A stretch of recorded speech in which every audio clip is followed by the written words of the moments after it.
Lo que estás a punto de escuchar va a sacudir desde los cimientos todo aquello que creías saber sobre esas carreteras solitarias que atraviesan América de costa a costa. No estamos hablando de leyendas urbanas, ni de historias inventadas alrededor de una fogata. Estamos hablando de testimonios de hombres y mujeres de carne y hueso, conductores de largo recorrido que juran por su vida que vivieron experiencias que desafían por completo las leyes de la física y de la realidad tal como la conocemos. Un camionero recogió a un autoestopista en mitad de la noche y ese pasajero desapareció misteriosamente de una cabina cerrada con llave, dejando atrás únicamente una billetera con una identificación cuya fecha era de medio siglo atrás. Otro conductor recibió instrucciones detalladas por su radio CB de alguien que llevaba más de 20 años muerto. Y el relato más escalofriante de todos proviene de un veterano de las carreteras que realizó una entrega en un edificio que ya había sido demolido antes de que él naciera. Las cámaras de seguridad lo captaron descargando su remolque completamente solo, mientras hablaba con sombras que no existían en ese lugar. Soy Horror Whispers, y si crees que estás listo para conocer la verdad sobre lo que acecha en las carreteras más oscuras de América, quédate porque lo que estás a punto de escuchar te hará cuestionar si realmente estás solo cuando conduces de noche. Antes de continuar, si esta clase de historias te atrapan tanto como a nosotros, dale like a este video y suscríbete al canal. Activa la campanita para no perderte ni un solo relato. La comunidad crece gracias a vos. Mi nombre es Dave Morrison y llevo 23 años transportando mercancías a lo largo y ancho de este país. He atravesado ventiscas capaces de helar el alma y desiertos donde el asfalto se derrite bajo las ruedas. He dormido en cabinas sacudidas por el viento y he conducido con los nervios a flor de piel en condiciones que harían abandonar a cualquier conductor inexperto. Pero nada, absolutamente nada, me preparó para lo que ocurrió en la Interestatal 15, en el paso montañoso de Montana, el invierno pasado. Era febrero, alrededor de las 2 de la madrugada. Llevaba un cargamento de electrónica con destino a Seattle y ya acumulaba un retraso considerable. El clima había empeorado drásticamente unos 80 kilómetros atrás. La nieve caía con tanta densidad que mis faros apenas lograban perforar la oscuridad. La calzada se ponía cada vez más resbaladiza y yo apretaba el volante con los nudillos blancos, luchando por mantener mi camión de 18 ruedas lejos del precipicio que bordeaba la ruta. Fue entonces cuando mi radio CB cobró vida de repente. Kenworth en dirección este, aquí Guardián de la Montaña. Hay hielo negro en el kilómetro 247. Reduce la velocidad. Agradecido por el aviso, tomé el micrófono. Gracias por la advertencia, Guardián de la Montaña. Soy el Gran Dave en el Kenworth azul. Te lo agradezco de corazón. La respuesta llegó casi de inmediato. Sin problema, Gran Dave. Llevo un rato observándote desde atrás. La carretera se pone muy traicionera más adelante. Considera salir en el próximo desvío y esperar que pase lo peor. Algo en su voz me inquietó desde el principio, aunque no lograba identificar qué era exactamente. Tenía una resonancia hueca, como si hablara desde el fondo de un pozo, pero las radios CB nunca ofrecen audio cristalino, y menos con ese temporal encima. Reduje la marcha tal como me sugirió y, efectivamente, encontré justo ahí una placa de hielo que me habría enviado directamente contra el guardarraíl. Mi corazón dio un vuelco. ¡Maldición, Guardián de la Montaña! Me salvaste el pellejo. ¿Cómo sabías que había hielo allí? Su respuesta me dejó pensando. Llevo conduciendo por estas carreteras más años de los que tú llevas vivo, hijo. Conozco cada curva peligrosa y cada tramo escondido. Hay construcción más adelante en el kilómetro 251. El carril derecho está completamente bloqueado y no pusieron señalización. Mantente a la izquierda. Seguí su consejo una vez más, y tal como había anticipado, encontré maquinaria de construcción en mitad de la calzada sin ningún aviso previo. Si no hubiera escuchado ese consejo, habría impactado de frente contra una excavadora. Durante las siguientes 3 horas, El guardián de la montaña permaneció en la radio conmigo. Conocía con exactitud cuándo alertarme sobre rocas caídas, en qué tramos el viento intentaría arrastrar mi remolque hacia los costados y qué curvas acumulaban la mayor cantidad de hielo. Hablamos de todo: la industria del transporte, cómo había cambiado con los años, rutas que ambos habíamos recorrido. Me contó sobre sus viajes transportando madera por esas mismas montañas en la década de los 70, antes de que ampliaran la carretera y colocaran los guardarraíles modernos. Eran tiempos distintos, Grand Dave. No existían el GPS ni los teléfonos celulares. Solo había que conocer las rutas de memoria y confiar en los instintos. Perdimos a muchos buenos conductores en estas montañas por aquel entonces. Su voz se fue volviendo más clara, más cercana.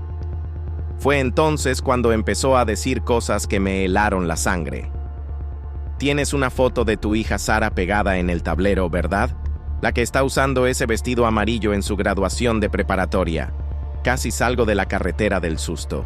Esa fotografía existía y era exactamente así, pero no había manera de que él pudiera verla desde donde quiera que estuviera transmitiendo. ¿Cómo sabes eso?, pregunté con la voz entrecortada. ¿Y esa cicatriz en tu mano izquierda, la que te hiciste cuando la atrapó una puerta de remolque en el 98, todavía te molesta cuando hace frío, ¿verdad? Mi mano palpitaba en ese preciso instante, pero jamás había mencionado esa lesión a nadie por el CB. Se me secó la boca.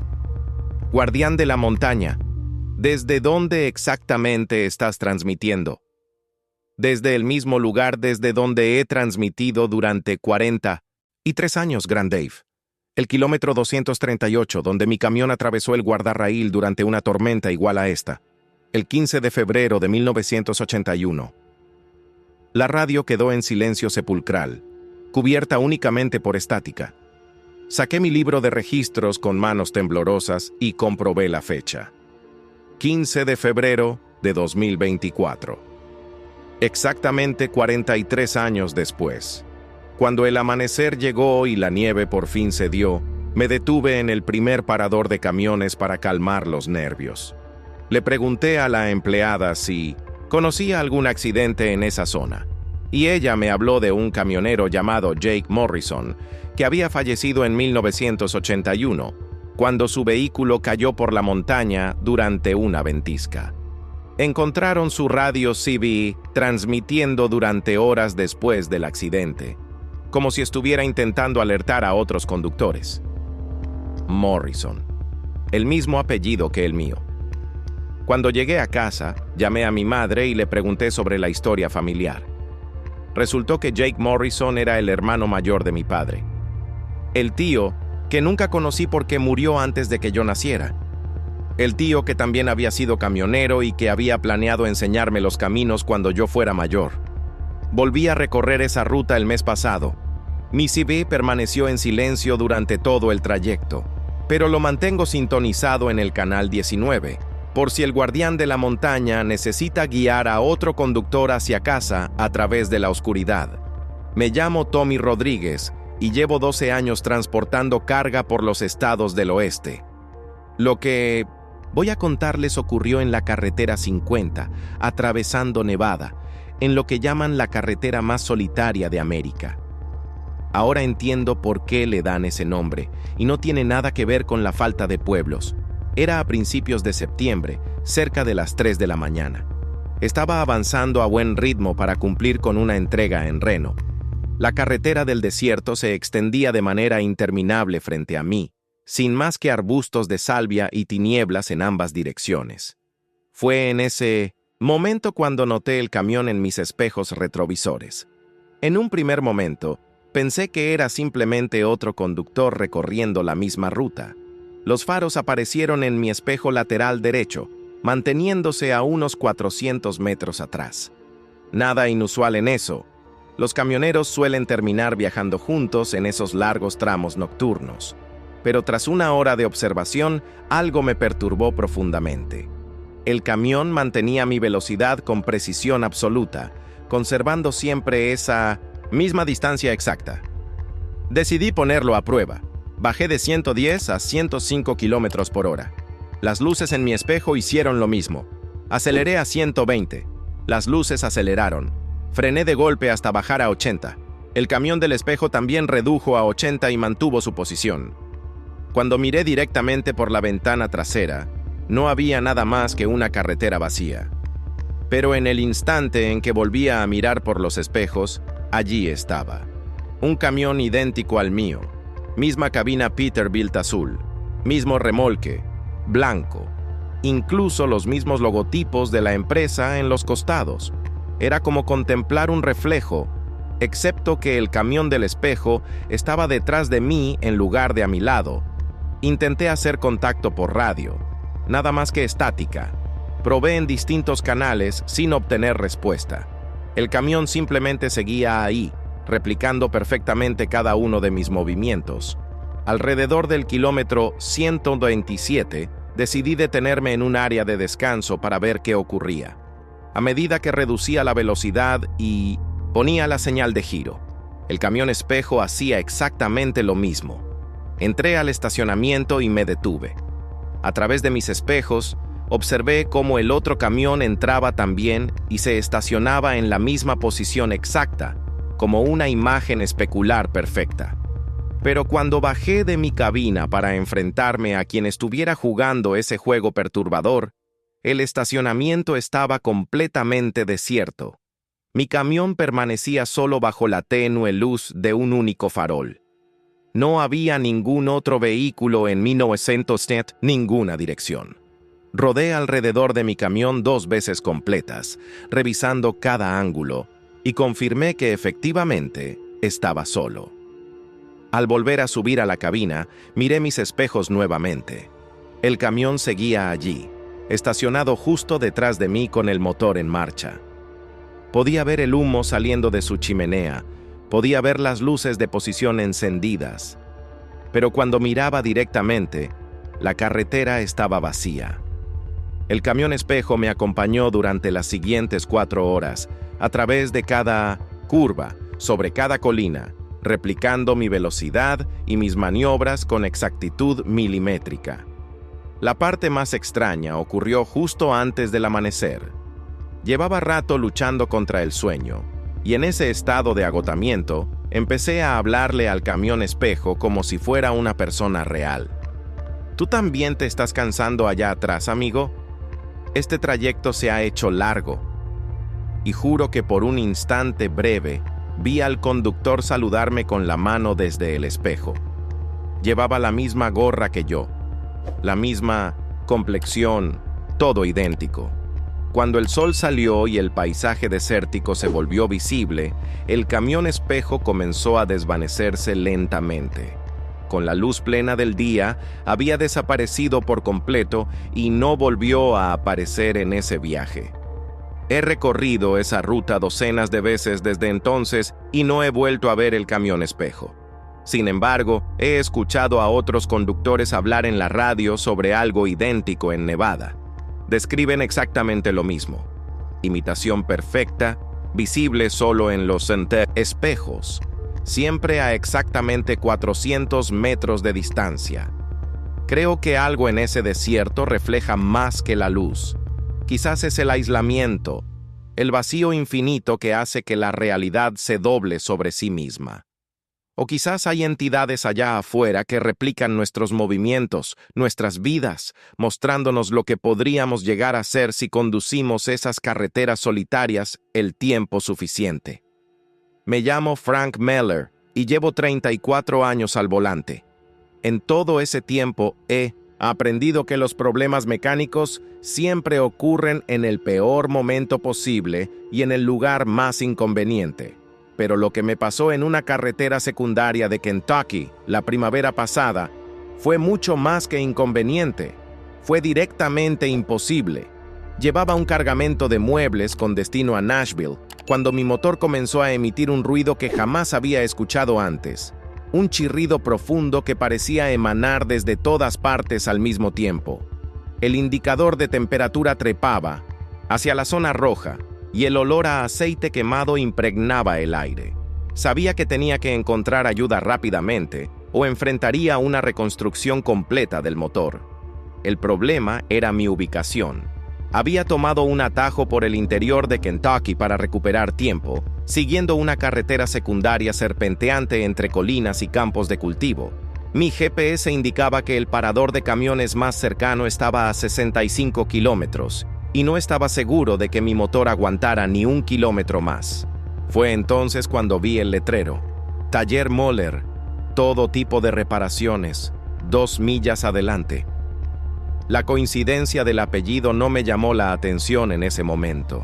Moller es un apellido bastante común, especialmente en zonas con herencia alemana. Solo agradecí encontrar cualquier taller mecánico en un lugar tan remoto. Llegué al taller con el motor agonizando, un edificio antiguo de tamaño modesto, con un letrero pintado a mano y un único puesto de trabajo con espacio suficiente para camiones. Un hombre mayor salió a recibirme mientras entraba al estacionamiento de grava. Llevaba un overol limpio y una gorra de béisbol. Tendría unos 70 años, pero se movía con la soltura segura de alguien que ha dedicado toda su vida a trabajar con vehículos. Se presentó como Frank Miller, y la coincidencia de compartir el mismo nombre nos arrancó una sonrisa a los dos. «¿Qué te trajo por aquí, Frank?», preguntó, y yo le expliqué los síntomas que venía experimentando.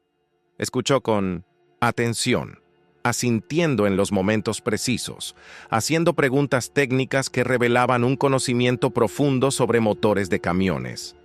En cuestión de minutos diagnosticó el problema, una falla catastrófica en la bomba de agua combinada con una junta de culata reventada. «Eso va a ser costoso», dije, calculando mentalmente el costo de las piezas, la mano de obra y el retraso en la entrega. Pero Frank simplemente sacudió la cabeza y sonrió. «No te preocupes por eso. Tengo exactamente las piezas que necesitas aquí mismo. No me llevará más de un par de horas dejarte listo». Me cotizó un precio que era menos de la mitad de lo que yo esperaba pagar, asegurándome que me tendría de vuelta en la carretera antes del anochecer. Lo seguí hasta el interior del taller, y fue allí donde comencé a notar cosas que no cuadraban del todo. Su equipamiento era antiguo pero impecable, herramientas de las décadas de los 60 y 70 que parecían haber sido mantenidas a la perfección, pero apenas utilizadas. Su inventario de repuestos era extraordinariamente completo, con componentes para modelos de camiones que abarcaban décadas enteras, todos organizados con precisión militar. Frank trabajó en mi motor con una pericia que raramente había presenciado. Parecía saber exactamente qué debía hacerse sin necesidad de consultar manuales ni equipos de diagnóstico. Sus manos se movían con confianza practicada y completó reparaciones que normalmente habrían tomado horas en lo que pareció cuestión de minutos.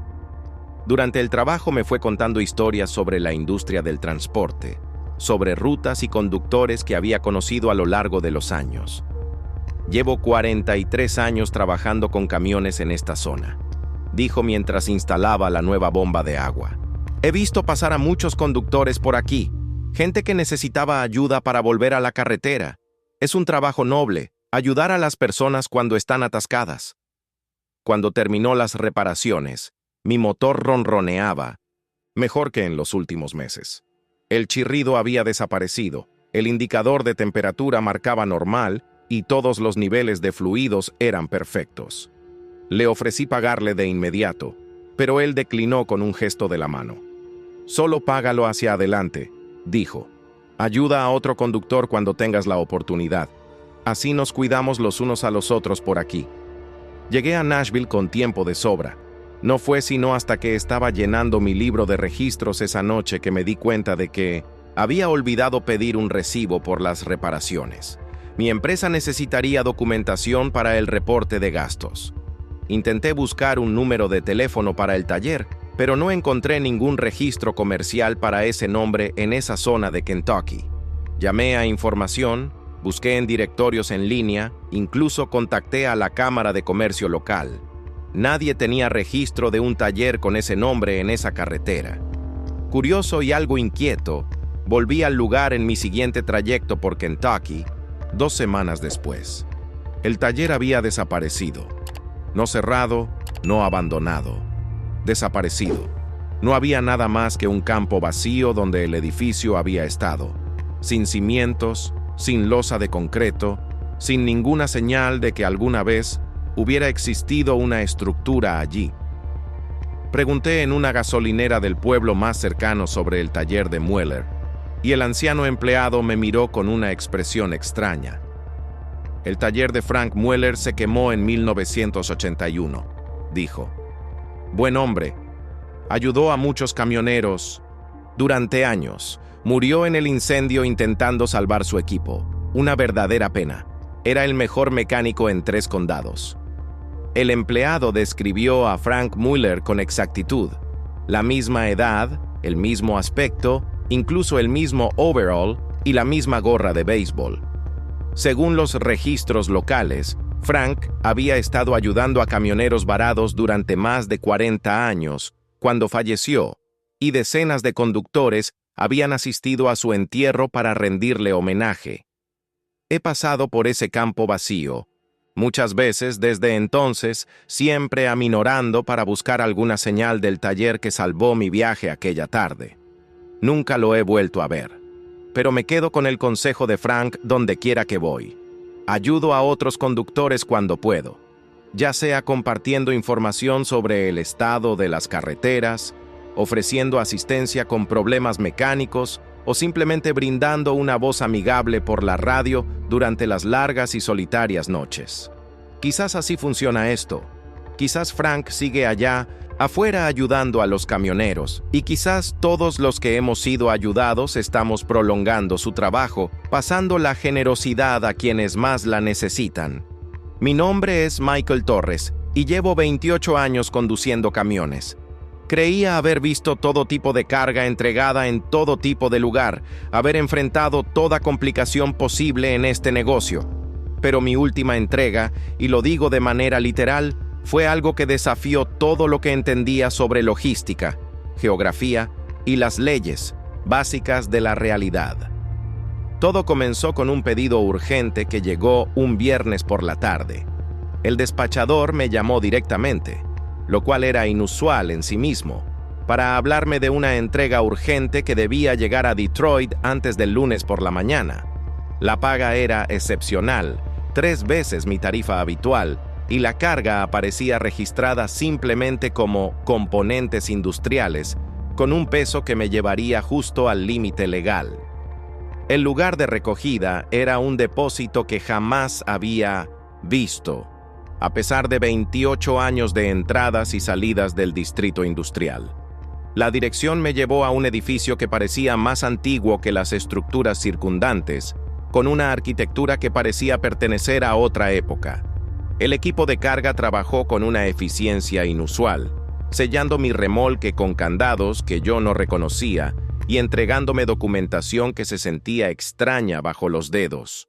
Demasiado gruesa, demasiado suave, como si estuviera fabricada con un material que no era papel del todo. La dirección de entrega en Detroit era específica hasta el número de suite. Boulevard Industrial 1247. Suite 255. Se suponía que el edificio era una planta de manufactura especializada en maquinaria de precisión. Programé la dirección en mi GPS y emprendí el largo viaje hacia el norte, esperando un trayecto rutinario de fin de semana, a pesar de las circunstancias inusuales que rodeaban la recogida. Todo pareció normal durante las primeras horas. Avancé bien por Tennessee y Kentucky. Me detuve a cargar combustible y comer en paraderos conocidos. Charlé con otros conductores por la radio, pero en algún punto cercano a Cincinnati, noté que mi GPS me llevaba por rutas que no coincidían con las carreteras que realmente estaba transitando. El GPS indicaba que viajaba por la Interestatal 75, pero los carteles que pasaba señalaban que estaba en la Interestatal 71. Cuando recalculé la ruta, el GPS insistió en que estaba en el camino correcto y ajustó el mapa para coincidir con lo que yo veía. pero el destino seguía siendo el mismo. Boulevard Industrial, 1247, Detroit. Llegada el lunes a las 8:00 de la mañana. Las discrepancias empeoraron a medida que avanzaba hacia el norte. Mi GPS indicaba que conducía por Toledo, pero los carteles de las ciudades señalaban áreas con nombres que nunca había escuchado: Millbrook Junction, Riverside Industrial, New Canton. Las salidas no coincidían con ningún atlas de carreteras que yo hubiera utilizado. Cuando intenté llamar a mi despachador para reportar los problemas de navegación, mi teléfono no mostraba señal a pesar de estar en zonas que deberían haber tenido cobertura completa. Me detuve en un parador alrededor de la medianoche para descansar y tratar de entender qué estaba ocurriendo. El lugar se veía normal desde afuera. Surtidores de combustible, restaurante, estacionamiento lleno de camiones. Pero cuando intenté pagar el combustible, el empleado solicitó efectivo que lucía levemente diferente al normal. Los billetes tenían el tamaño y el color correctos, pero los números de serie estaban formateados de manera extraña, y las fechas impresionadas en los billetes eran de 2008. El empleado aceptó el dinero sin hacer comentarios. Me dio el cambio en esa misma moneda inusual y actuó como si nada fuera extraordinario. Los otros camioneros en el restaurante mantenían conversaciones normales sobre tarifas de flete, condiciones de las carreteras y calendarios de entrega, pero sus radios captaban informes de tráfico de carreteras que no existían en ningún estado que yo hubiera recorrido. Llegué a Detroit justo cuando el sol comenzaba a asomar, y mi GPS me guió hasta el Boulevard Industrial, 1247.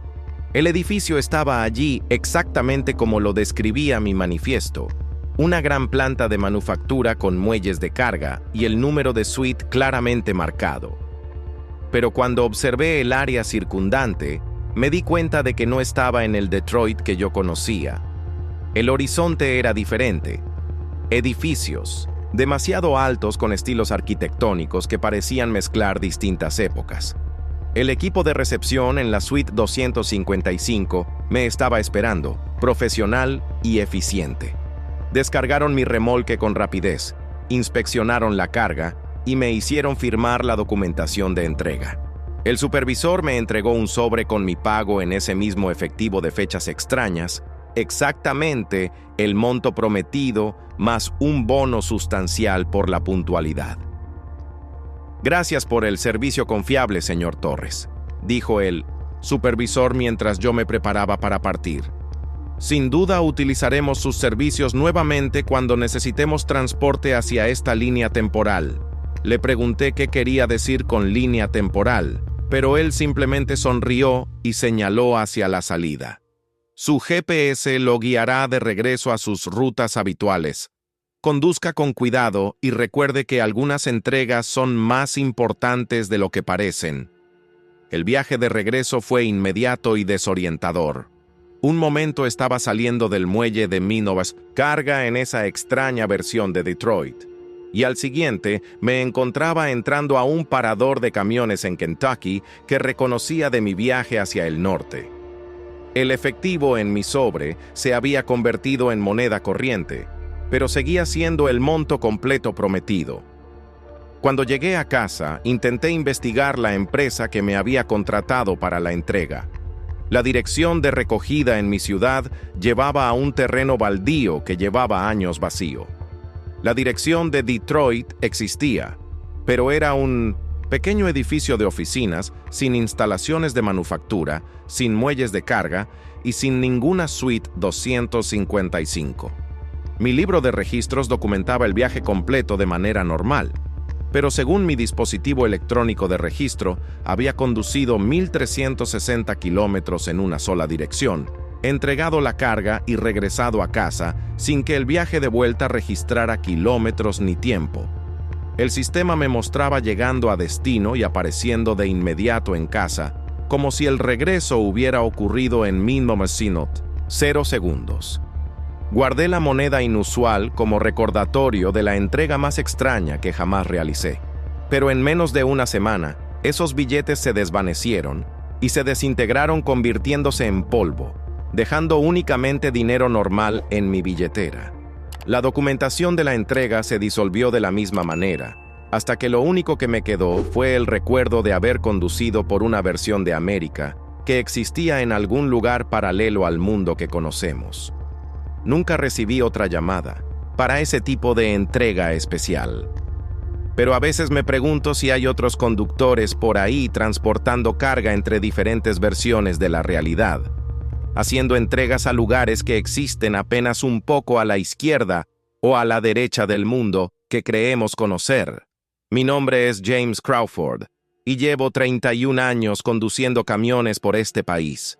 He visto construir autopistas, he observado cómo cerraban paraderos de camiones y he presenciado cómo industrias enteras cambiaban a medida que la tecnología y la economía transformaban el paisaje del transporte de mercancías en América. Creía entender el ritmo de la carretera, el ciclo predecible de rutas y destinos que define la vida de un camionero. Pero lo que ocurrió en el Riverside Truck Plaza, en el este de Wyoming, el invierno pasado, me enseñó que algunos lugares existen fuera del tiempo normal, y que ciertas paradas en nuestras rutas nos conectan con viajes que aún no hemos realizado. Transportaba electrónica de Salt Lake City a Omaha, siguiendo la Interestatal 80 por el conocido tramo del Alto Desierto de Wyoming. Era a finales de enero, con temperaturas muy por debajo de cero y un viento que atravesaba incluso el mejor equipo de invierno. Alrededor de las 11 de la noche, el combustible comenzaba a escasear y yo anticipaba con ganas una comida caliente y quizás una ducha en el siguiente parador. El Riverside Truck Plaza apareció exactamente donde mi GPS indicaba que debía estar, un oasis bien iluminado en la oscuridad helada. El estacionamiento estaba lleno de camiones.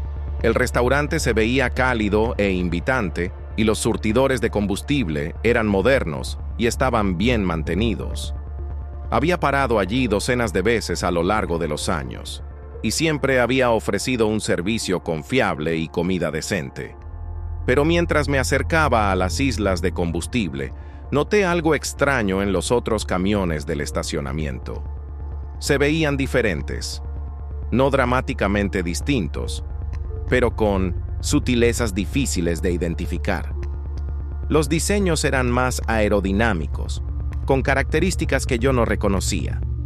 Los remolques tenían logotipos de empresas que nunca había visto, y las matrículas tenían formatos que no coincidían con ningún sistema estatal que yo conociera. Cargué combustible normalmente, pero cuando entré a pagar, el diseño del edificio era diferente a lo que recordaba. El restaurante era más grande, la tienda de regalos vendía mercancía con marcas desconocidas y los empleados vestían uniformes con un logotipo del parador que nunca había visto antes. Incluso la caja registradora era diferente, más avanzada, con una pantalla digital que mostraba información en formatos que yo no reconocía. La cajera fue amable, procesó el pago del combustible sin problemas. Pero cuando le pregunté sobre los cambios en las instalaciones, pareció desconcertada. ¿Cambios? No hemos hecho ningún cambio. Todo lleva años igual. Pedí café y un sándwich en el restaurante, intentando entender por qué todo se sentía familiar, pero incorrecto al mismo tiempo. Los artículos del menú eran similares a lo que esperaba, pero los precios se mostraban en un formato de moneda que lucía casi correcto, pero incluía símbolos que yo no entendía. Mientras comía, escuché las conversaciones de otros camioneros en el local. Hablaban de tarifas de flete, calendarios de entrega y condiciones de las carreteras, todos temas normales, pero mencionaban ciudades que nunca había escuchado. Hacían referencia a carreteras con números inexistentes y discutían tecnologías que parecían más avanzadas que cualquier cosa que yo hubiera visto en la industria del transporte. Cuando regresé a mi camión, encontré un recibo del combustible metido bajo el limpiaparabrisas. El recibo mostraba el monto correcto por el combustible pero estaba fechado el 15 de febrero de 2031, 7 años en el futuro. El nombre del parador en el recibo era Riverside Transtemporal Plaza, no el Riverside Truck Plaza que yo recordaba. Verifiqué mi reloj, mi teléfono, los sistemas computarizados de mi camión. Todo mostraba la fecha actual correcta de 2024, pero el recibo insistía en que era 2031, y todos los detalles extraños que había notado comenzaron a tener sentido de repente. De alguna manera, había hecho una parada en una versión del parador que existía 7 años en el futuro. Arranqué el camión y volví a la Interestatal 80, ansioso por regresar a territorio familiar. Pero a medida que me incorporaba a la autopista, noté que la carretera misma era diferente. El asfalto era más liso, la señalización de carriles era más sofisticada y había letreros electrónicos que mostraban información de tráfico en formatos que nunca había visto. Mi GPS mostraba la ruta correcta hacia Omaha, pero desplegaba información adicional, datos meteorológicos en tiempo real, predicciones de tráfico y sugerencias de rutas que parecían mucho más avanzadas que la tecnología actual. Cuando intenté contactar a mi despachador, por el teléfono satelital obtuve una grabación que decía que el número había sido discontinuado debido a actualizaciones en el protocolo de comunicaciones. Durante las siguientes 2 horas conduje por una versión de Wyoming casi idéntica a la que conocía, pero con diferencias sutiles que indicaban avances tecnológicos. Las áreas de descanso tenían estaciones de carga para vehículos eléctricos. Los carteles de las carreteras incluían información en múltiples idiomas y los otros camiones en la carretera parecían versiones evolucionadas de los diseños actuales. Alrededor de la 1 de la mañana, divisé otro parador frente a mí, el familiar Golden Eagle Travel Center donde me había detenido muchas veces antes. Al entrar al estacionamiento, todo volvió de golpe a la normalidad. Los camiones parecían conocidos. El edificio lucía exactamente como lo recordaba y cuando entré, los precios, la distribución y el equipamiento eran todos actuales y reconocibles. La cajera del Golden Eagle miró mi recibo del Riverside con el ceño fruncido. Este formato de recibo es extraño. Nunca he visto un comprobante de parador de camiones que luzca así. La fecha del recibo había cambiado a la fecha actual correcta, pero la designación transtemporal seguía visible en texto desvanecido. Completé mi entrega a Omaha sin más incidentes, pero no podía dejar de pensar en esas 2 horas que había pasado conduciendo por el 2031. Cuando investigué el Riverside Truck Plaza más tarde, descubrí que las instalaciones estaban programadas para renovaciones importantes que comenzarían en 2027, incluyendo exactamente las mejoras tecnológicas que yo había observado. Sistemas de combustible avanzados, instalaciones de restaurante ampliadas e integración con redes de transporte de próxima generación. Me he detenido en el Riverside muchas veces desde entonces, siempre durante horas de luz del día, siempre asegurándome de que mi reloj y mi teléfono muestren fechas normales antes de entrar al edificio. El parador luce exactamente igual que antes de mi extraña experiencia, sin ninguna señal de las características avanzadas que observé durante mi noche en 2031. Pero a veces, cuando conduzco tarde por la noche por ese tramo de Wyoming, me pregunto si hay otros paraderos por ahí que existen en tiempos diferentes, atendiendo a conductores de décadas pasadas y futuras que necesitan combustible, comida y descanso en viajes que abarcan mucho más que distancia geográfica. Me llamo Marcus Thompson y llevo 19 años como operador independiente, gestionando mis propias rutas y administrando mi propio calendario por toda la costa este. Siempre me he enorgullecido de mantener relaciones directas con mis clientes, evitando la burocracia y los malentendidos que vienen con las grandes operaciones de despacho. Pero durante un periodo particularmente difícil, la primavera pasada, cuando el trabajo habitual escaseaba, comencé a aceptar encargos de un servicio de despacho que nunca antes había utilizado. Y esa decisión me condujo a la experiencia más perturbadora de toda mi carrera en el transporte. La empresa se llamaba Nightline Logistics y se especializaba en fletes nocturnos que necesitaban moverse rápida y discretamente entre las principales áreas metropolitanas. Sus tarifas eran excelentes, las cargas siempre eran legales y estaban debidamente documentadas, y parecían tener un suministro interminable de envíos urgentes que requerían conductores experimentados capaces de trabajar de manera independiente sin supervisión constante. Mi contacto en Nightline era una despachadora llamada Helen Morrison, que trabajaba el turno de medianoche y gestionaba los encargos para conductores como yo, que preferíamos circular de noche cuando el tráfico era escaso y las carreteras estaban despejadas.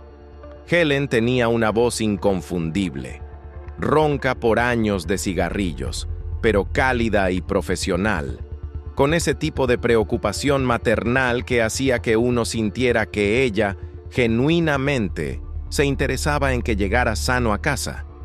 A lo largo de 3 meses, Helen me asignó docenas de cargas y cada encargo salió a la perfección. Conocía exactamente qué rutas evitar por obras, qué estaciones intermedias estarían operativas durante las horas nocturnas y qué clientes pagaban rápidamente sin molestar a los conductores por discrepancias menores en el papeleo. Su información era siempre precisa, sus sugerencias de rutas siempre óptimas y sus predicciones sobre los tiempos de entrega eran de una exactitud que rozaba lo sobrenatural. Helen y yo desarrollamos el tipo de relación profesional que es poco frecuente en la industria del transporte. Me llamaba personalmente con las ofertas de carga, recordaba detalles sobre las capacidades de mi camión y mis zonas de operación preferidas, e incluso se comunicaba durante los trayectos largos para verificar que no tuviera problemas mecánicos ni un cansancio excesivo. Sabía el nombre de mi esposa, recordaba el cumpleaños de mi hija y siempre preguntaba por mis planes en los días festivos y el tiempo libre. Lo extraño era que solo hablaba con Helen entre la medianoche y las 6 de la mañana.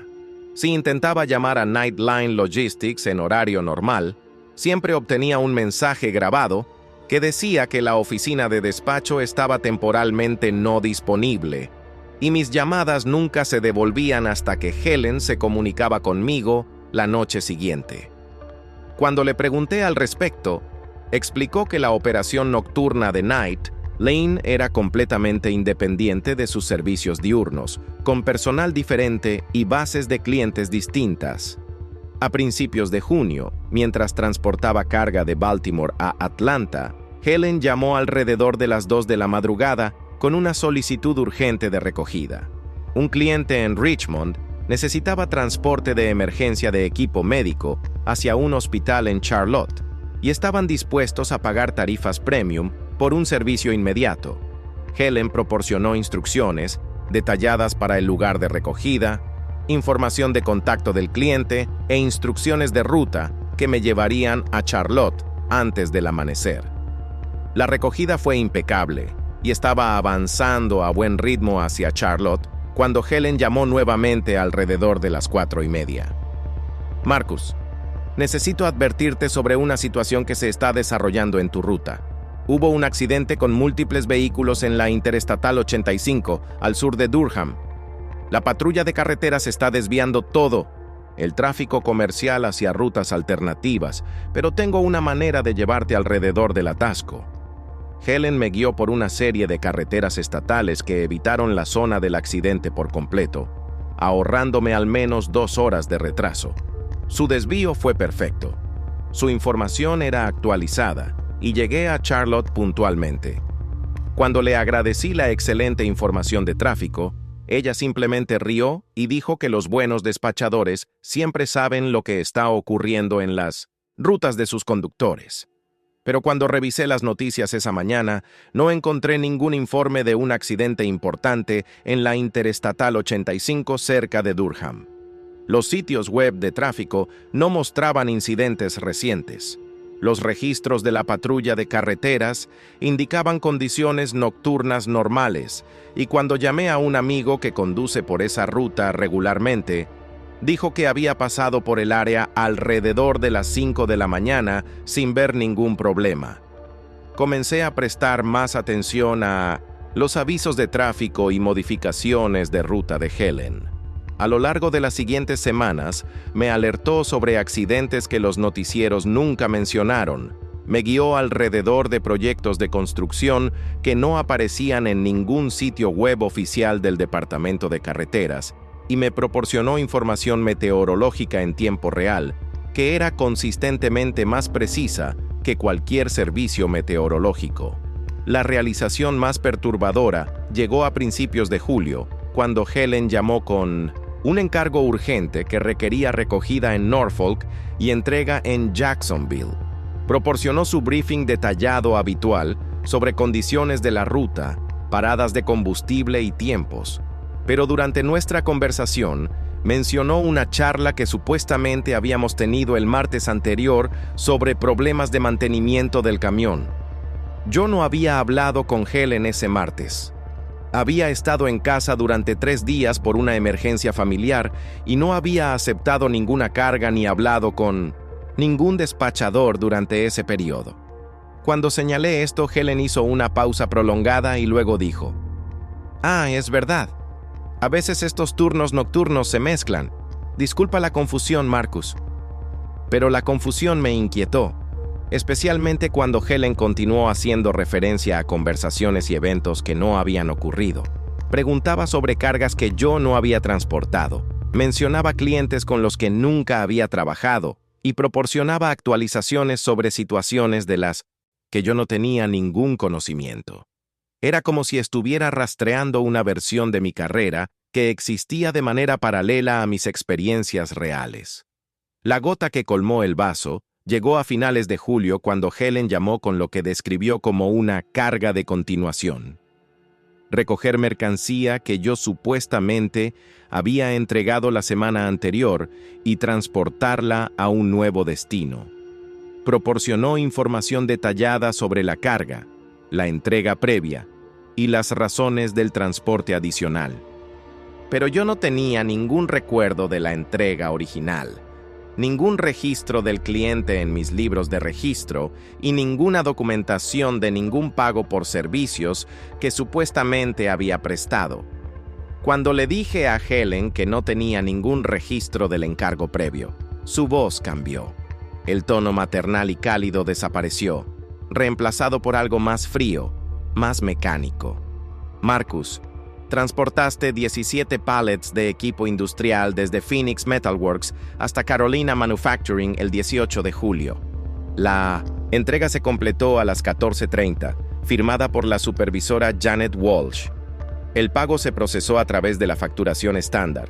Esta es una continuación de ese envío.